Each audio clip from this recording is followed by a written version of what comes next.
Coffee. Ang sulod ni ana mao ang Red Panax Ginseng ug Mangosteen. Ang Red Panax Ginseng mulimpyo sa ugat sa tao gikan sa gamay ngadto sa pinakadako. Mao nga muayo ang dagan sa dugo. Busa kung naa kay erectile dysfunction, sulayi ang Okira Coffee. Ang gibansagan nga herbal Viagra. Ang Okira Coffee mapalit na sa mga botika.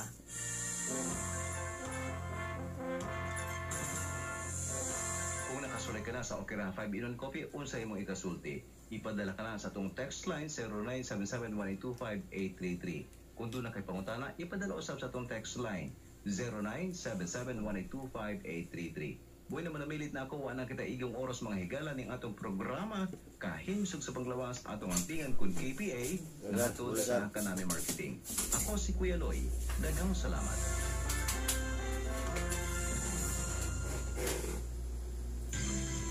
Broadcasting from the third floor of the Amando B. Amatong Civic Center, College Park, Dipolog City, Zamboanga del Norte, Philippines. This is the Andres Bonifacio College Broadcasting System Incorporated, the better FM alternative, AA 925. Member,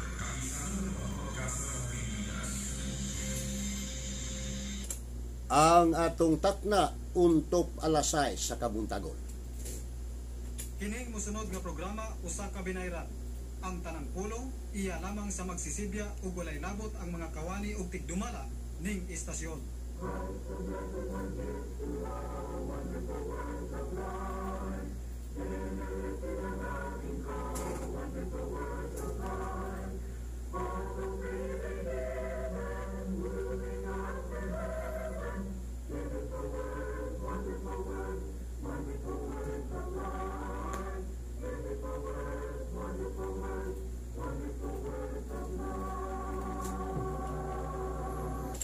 Hello, maayong buntag sa tanan mga kaigsunan. Welcome sa atong tulumanon na guluhan o words of life o mga pulong sa kinabuhi. Usa ka tulumanon nga ang nagpaluyo mao ang mga iglesia ni Kristo kun Churches of Christ. Ang mga iglesia ni Kristo nga nagatuo og nagatudlo nga si Ginoong Hesukristo matuod nga Dios. Ang hinungdan ngano nga nagtuo ta nga si Kristo matuod nga Dios tungod kay mabasa litra por litra. Ang pinakakaraan nga libro sa tibuok kalibutan nga walay lain kundi ang balaang kasulatan nagtudlo gyud og mabasa si Kristo dakong Dios ug manluluwas. Ang pinakakaraan nga libro sa tibuok kalibutan nga mao ang balaang kasulatan nagtudlo gyud og mabasa matud pa ni Apostol Tomas, Ginoo ko ug Dios ko. Kanang atong mabasa mao nay atong gituuhan ug mao poy atong giwali bisan pa diri sa kahanginan. Bueno, naka-live broadcast kita karon dire sa atong pinangga nga estasyon DXAA 92.5 FM. Naglanog-lanog dire sa Dipolog City. Pasalamat sa atong pinangga og maabtik ka manager si Sir Jet Opila kay siya mo'y kauban nato karon sa Master Control bisan pa sa Technical Department. Nga pasalamat po ta kang Justin Parangan ang akong apo kay siya mo'y nangunay pagkuha og video. So kining atong programa radyo na naka-FB pa plus naka-YouTube channel pa. Bueno, sa atong mga viewers, gapusot-pusot nito mga viewers, number 1 si Maripe Hesarsa and Peter Hesarsa Diaz, Canada. Then Nilo Dalman ug Bencia Dalman, Ben Almonte Diaz, Malaysia. Then Nets Gariho Gabiola, David Hoyohoy dire sa Dicayas. Then Brother Cyrus Gisulga Diaz, Cagayan de Oro. Good morning, Brad. Then Noe Unado. Walang di maklaro ning ubang mga picture migsunan kaya wala di makita sa screen, no? So nining kabuntagon migsunan atong tubagon ning pangutana. Matod pa, maayong gabi, Brad. Mangutana na lang ko, ang taong Kristohanon og dili siya makatuman sa mga sugo og dili niya matuman ang tanan, maluwas ba siya? Ang nagpadangat si Roger Candot, Yas Marupay, Rojas, Zamboanga del Norte. Matod pa ni Nets Gariho Gabiula, good morning brother, og ni Sani og Caroline Ugok, daghang salamat, God bless.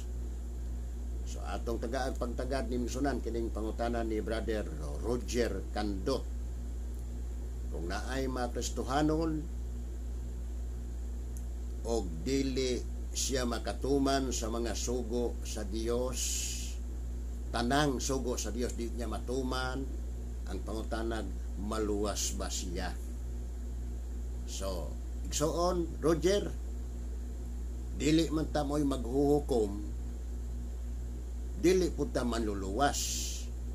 Exclusive right na sa Ginoo kanang pagluwas o paghukom. Pero ang makristohanon gitagaan ay katungod sa paghukom. Yaw, usa may giingon ni Ginoong Hesus, matod pa dinhi. Juan kapitulo 7 versikulo 24, matod pa ni Kristo.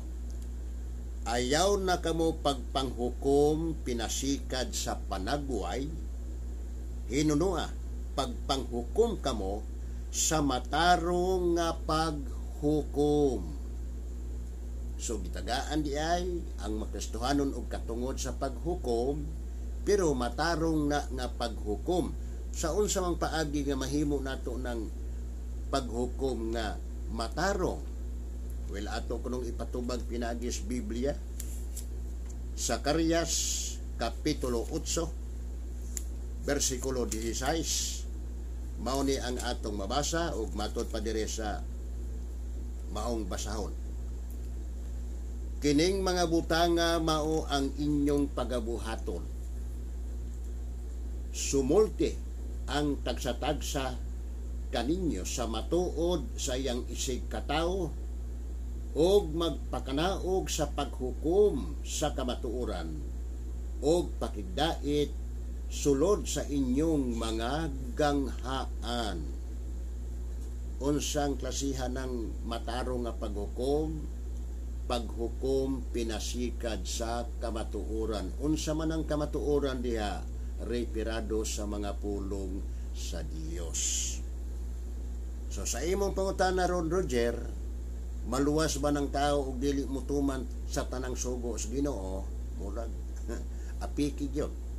Munang mangutana si Kristo, Lucas 6:46. Nganong mutawag man kamo kanako Ginoo, Ginoo, apan dili mutuman sa ginasugo ko kaninyo? So mao na pangutana ni Kristo ron. Hilabihan daghanan marong mga tao nga insangpit kang Kristo, bingtuo kang Kristo, nagsimba kang Kristo, apan dili mutuman sa mga sugo ni Kristo. Munang si Kristo ra ang nangutana, nganong mutawag man kamo kanako Ginoo, Ginoo, apan dili mutuman sa ginasugo ko kaninyo? Onya, kay di man mutuman nya bisag insangpit sa ngalan ni Kristo, kay di man mutuman si Kristo ra say nagpasidaan. Mateo 7 versikulo 21, unsa may saysay sa atong Ginoong Hesukristo. Dili ang tanan nga magaingon kanako Ginoo, Ginoo, makasulod sa gingharian sa langit, kun dili kadtong nagatuman sa kabubuton sa akong amahan nga anaa sa langit. Sa ato pa, bisan unsaon natong sangpit sa ngalan sa Ginoo og di ta mutuman sa mga sugos Ginoo, di kita makasulod sa langit. Dili kita Tato pa kung ang makasulos langit maunang maluwas, so dili kita maluwas. Onya, kay sa adlaw sa paghukom na may tabo, mureklamo ng mga tao, unsa may reklamo sa mga tao binyaw. Katong sangpit sa ngalan sa Ginoo, katong miila kang Ginoong Hesukristo, unsa may ilahang deklamo dayon 22. Daghan unya ang magaingon kanako niadtong adlaw, Ginoo, Ginoo, dili ba na naghimo man kamig mga propesya tungod sa imong ngalan, o na nagpagula sa mga yawa tungod sa imong ngalan, o nakahimo sa daghang mga milagro tungod sa imong ngalan? Sa may tubag sa ni Kristo, og unya magaingon aw kanila, wala ko gayud kamo igkaila, pahawa kanako kamong mga mamumuhat og dautan. Ibilin Binlot Kalimot de sa di Galas, good morning Brad and happy Friday. Lily Carbajal and Lo Ringkeho dia sa Kuala Lumpur. So, nganong giingnan man ni Kristo katuhing sangpit niya nga Ginoo, Ginoo, nganong iya mangiinang pahawa gikan kanako kamong kamong mamumuhat og dautan? Nganong nahimo mang dautan? Kay kung muwali kay nagwali biya sila, di ba? Nagwali unsay gingon ni Kristo matud pa sa bersikulo 22, daghan unya. So dili tiaw misudan. Daghan unya ang magaingon kanako niadtong adlaw, Ginoo, Ginoo, dili ba na naghimo man kamig mga propesya tungod sa imong ngalan? Sa to pa among giwali ang imong ngalan, Ginoo.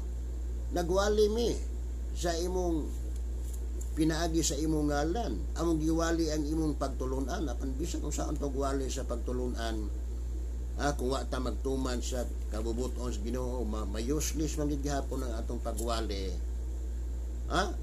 Niya ngano man ka? Well, ikaduhang Juan bersikulo 7 ngadto sa unahan unsa may pasidaan sa Biblia.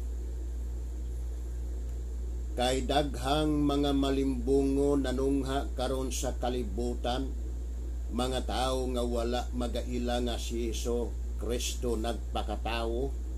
Ang ingon niini mao ang malimbungon og antikristo.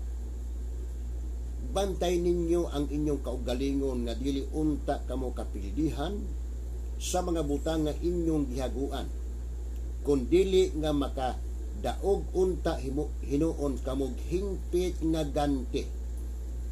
Bisan kinsa nga magauna og dili magpabilin diha sa tuluuhan ni Kristo, siya wala makapanag-iya sa Dios. Siya nga nagapabilin sa tuluuhan ni Kristo, siya nakapanag-iya sa Amahan ug sa Anak. Kung adunay muanha kaninyo o kini siya wala magdala sa maong tuluuhan, ayaw ninyo siya pagpasaka sa inyong balay o ayaw ninyo pagpangumustaha, kay siya nga mangumusta kaniya magapakig-ambit sa iyang dautan nga binuhatan.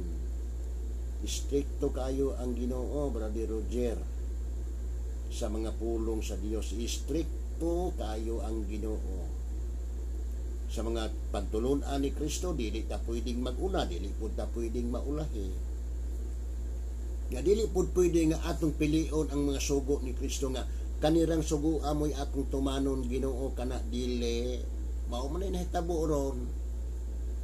Kinahanglan tumanon nga naman mahulog man taan ng paresyo.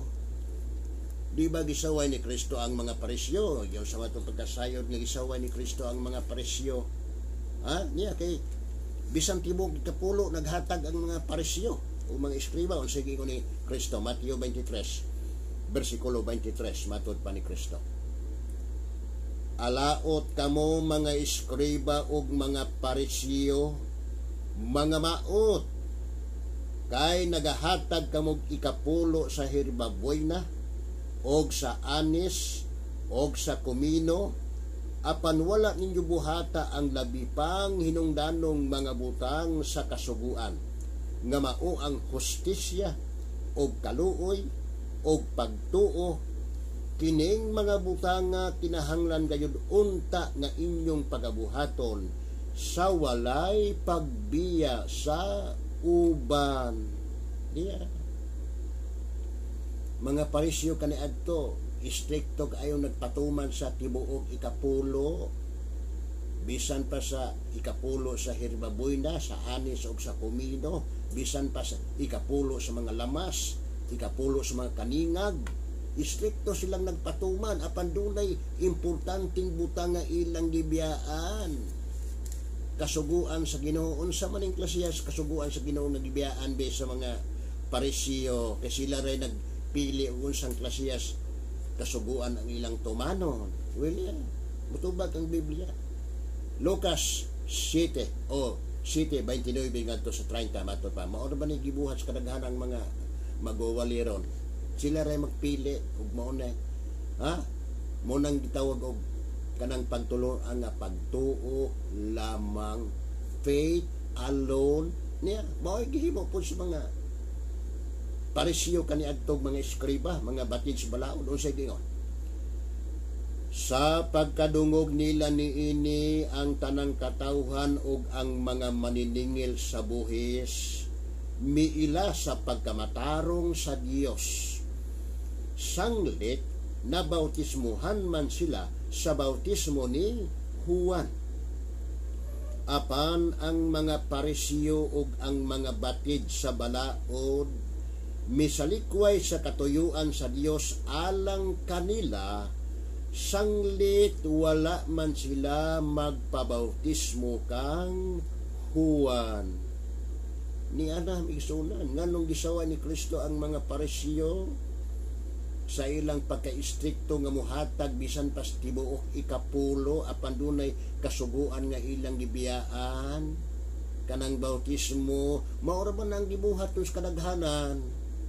Nga maingon ang kadaghanan nga mga pastor nga wala may labot ang bautismo sa kaluwasan bra. Maluwas man ang tao pinagis pagtuo lang.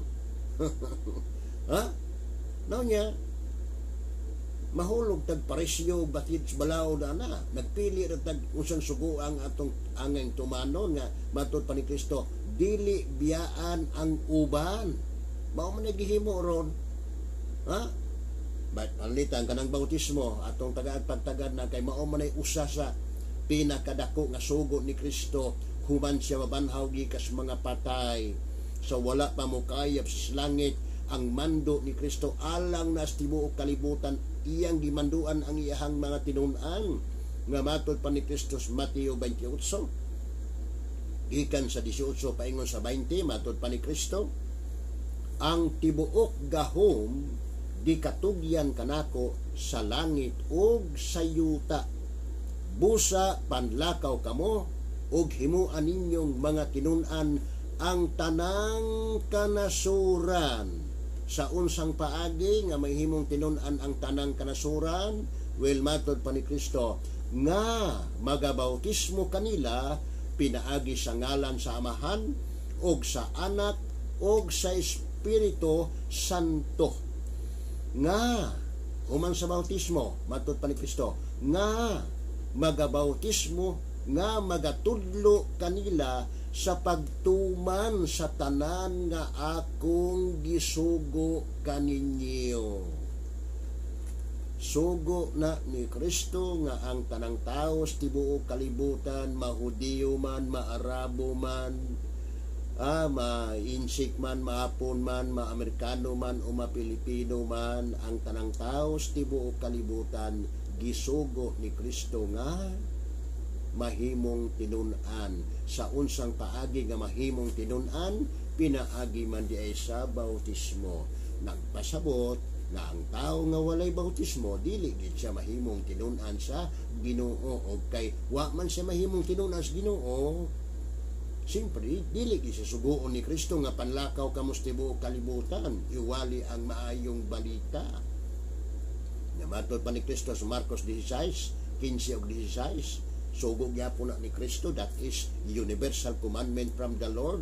Namatod pa ni Kristo, panlakaw kamo sa tibuok kalibutan ug iwali ninyo ang maayong balita ngadto sa tibuok nga kabuhatan ang mutuo og magpabautismo maluwas, apan ang dili mutuo pagahukman sa silo.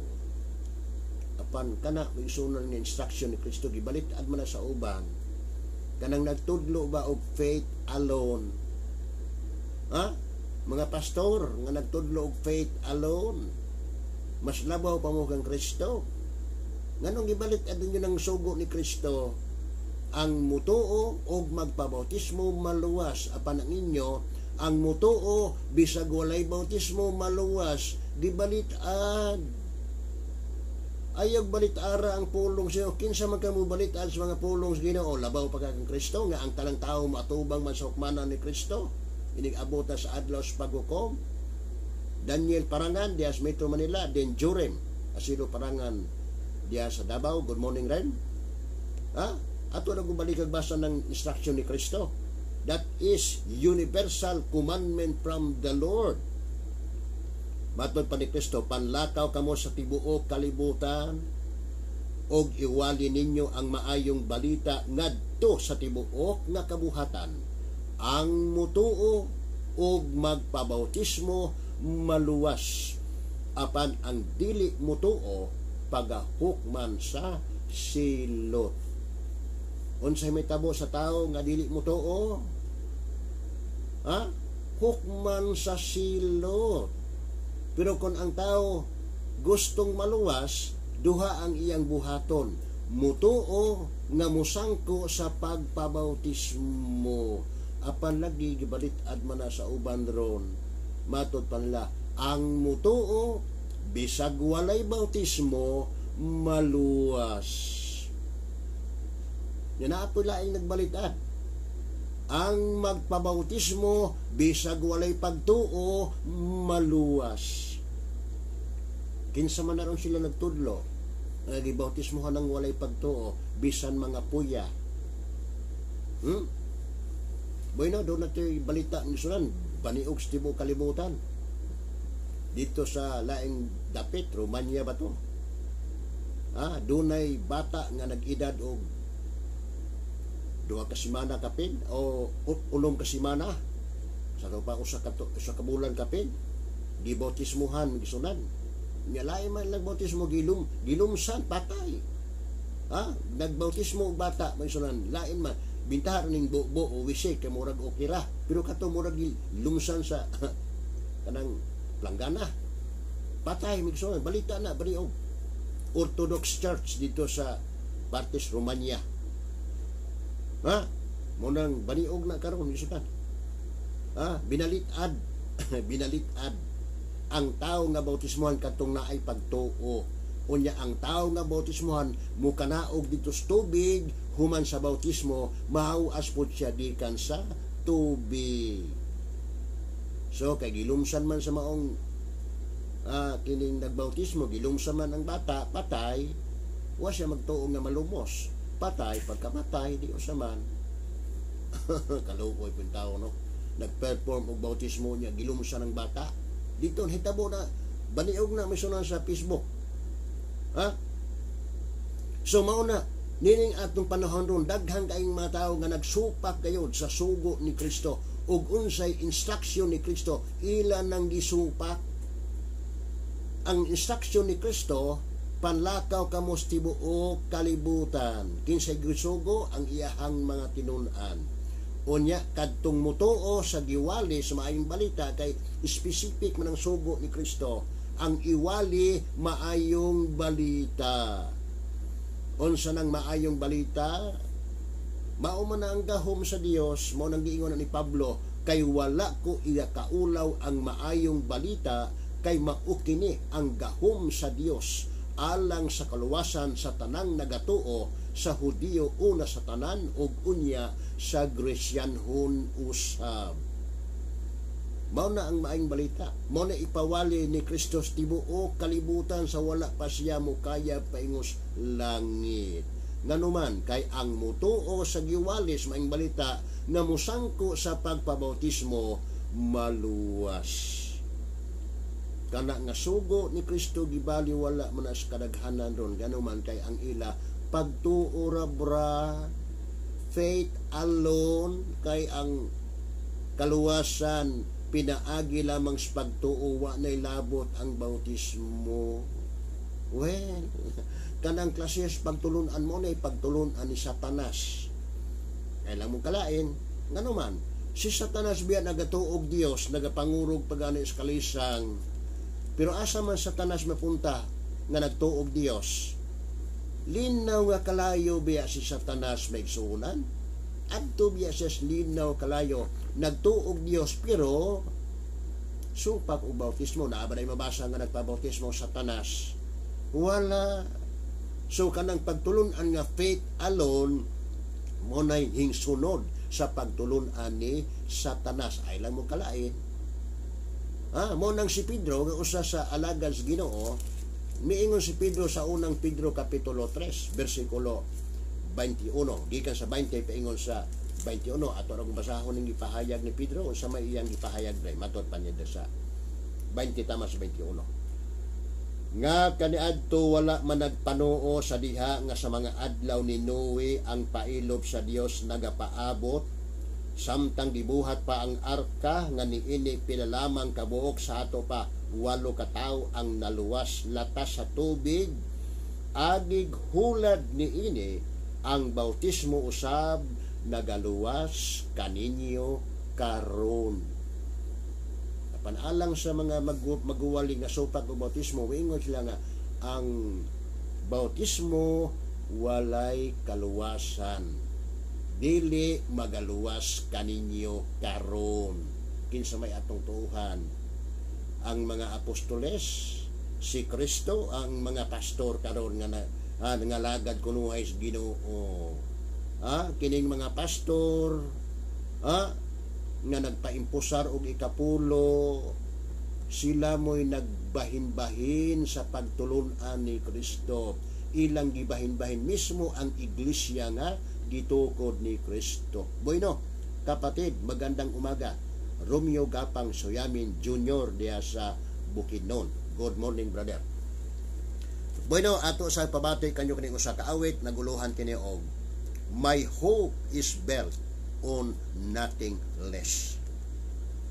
My hope is built on nothing less than Jesus' blood and righteousness. I dare not trust the sweetest frame, but wholly lean on Jesus' name. On Christ the solid rock I stand, all other ground is sinking sand. All other ground is sinking sand. Fails his lovely face, I rest on his unchanging grace. In every high and stormy gale, my anchor holds within the veil. On Christ the solid rock I stand, all other ground is sinking sand. All other ground is sinking sand. His oath is covenant, his blood support me in the whelming flood. When all around my soul gives way, he then is all my hope and stay. On Christ the solid rock I stand, all other ground is sinking sand. All other ground is sinking sand. When he shall come with trumpet sound, oh may I then in him be found, dressed in his righteousness alone, faultless to stand before the throne. On Christ the solid rock I stand, all other ground is sinking sand. All other ground is sinking sand. Okay, dinhi natapos ang ato ang tulumanon Words of Life. Bueno, Ronald Alintahan diya sa Alamada and Erwel Andres diya sa Kalinan, Davao. Bueno, wala tayo oras kung doon mga pangutana, doon ay mga reaksyon ipadangat pinaagi sa atong cell number 0912-414-9664 ubin sa atong messenger Sa ngalan sa Church of Christ nga nagatuo nga si Kristo matuod nga Dios, kini si Edgar Parangan, kauban nato si Justin Parangan, inabagan sa atong pinangga og maabtik nga manager si Sir Jet Upilak manamilit sa pag-ingon. Daghang salamat sa inyong pagpaminaw.